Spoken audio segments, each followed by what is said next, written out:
Kitu cha pili ni B yake ni mahusiano, relationship. Hiyo inaweza ikawa ni kigezo kikubwa cha mtu whether kupata au kutokupata. Kipo kwenye system ya mtu apate au asipate. Katika kitabu cha Mathayo 6:9, Yesu akawaambia wanafunzi wake, msalipo salini hivi: Baba yetu uliye mbinguni, jina lako litukuzwe, ufalme wako, mapenzi yako yatimizwe hapa duniani kama yanavyotimizwa huko mbinguni. Alafu akaendelea akasema, utupe leo riziki yetu. Wakati Yesu anaanza anawaambia Baba yetu uliye mbinguni, alafu huko anakuja kuambia sasa, ndipo mkishasema Baba yetu uliye mbinguni mnastahili kusema utupe leo riziki yetu. Hapa anaongelea about mahusiano, relationship kati ya mtu na baba yake. Hii ni factor ambayo inampelekea mtu kupata. Factor mahusiano.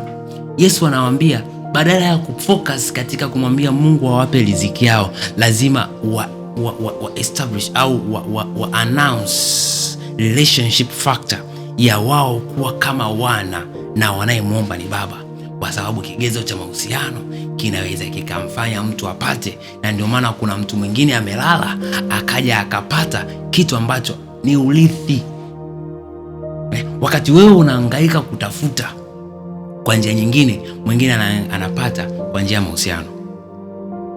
Kwa njia ya mahusiano Yesu anawaambia salini hivi: Baba yetu uliye mbinguni. Anataka waoneshe hauwezi kupata kabla baba hajakutambua kama wewe mwana, na kama wewe haujamtambua kama huyo ni baba.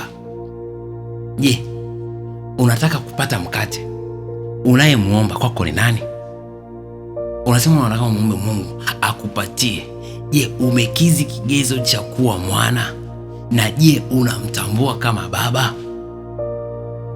Wakati unafikiria kupata mkate, fikiria kwamba kuna njia itakaonifanya mimi nipate, na hii ni moja ya njia ya mahusiano, ni moja ya njia ya wewe kupata.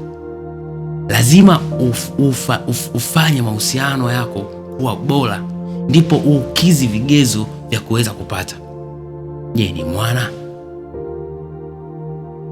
ambayo unatakiwa upate? Hii ina apply kote, sio tu kwa upande wa Mungu.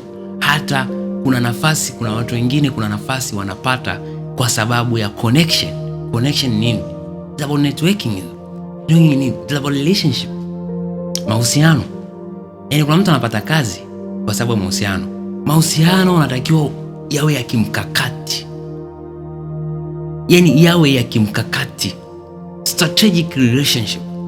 That's what I'm talking about here. Strategic relationship.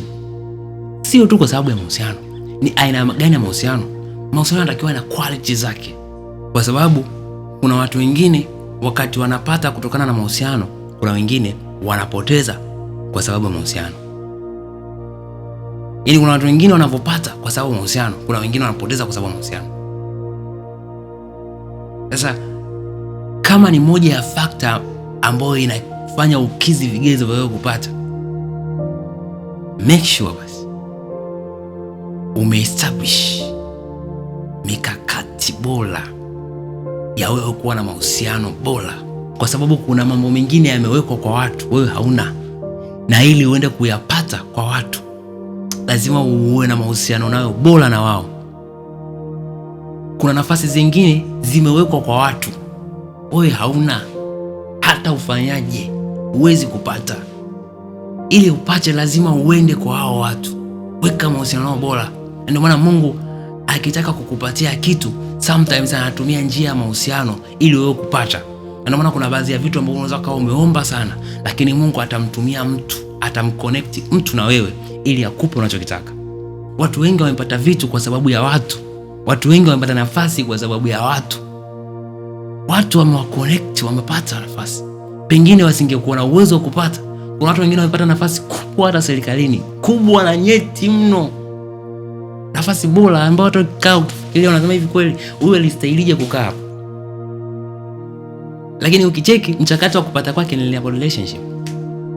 Sio kwa sababu ana akili. Yaani kuna watu wengine wana akili zilizozidi, lakini hawajapata nafasi ambayo yule amepata. Kuna watu wengine wana ufahamu uliozidi, lakini hawajapata nafasi ambayo mwingine amepata. Mwingine alijiweka tu, alikuwa ni mtu wa kuestablish channels za mahusiano mazuri tu. Leo hii yupo kwenye nafasi ambayo wewe huwezi kuongea chochote, anaweza akakupoteza kwa dakika moja. Si kwa sababu ni bora sana, hapana, alitumia vizuri fakta mahusiano ili yeye kupata.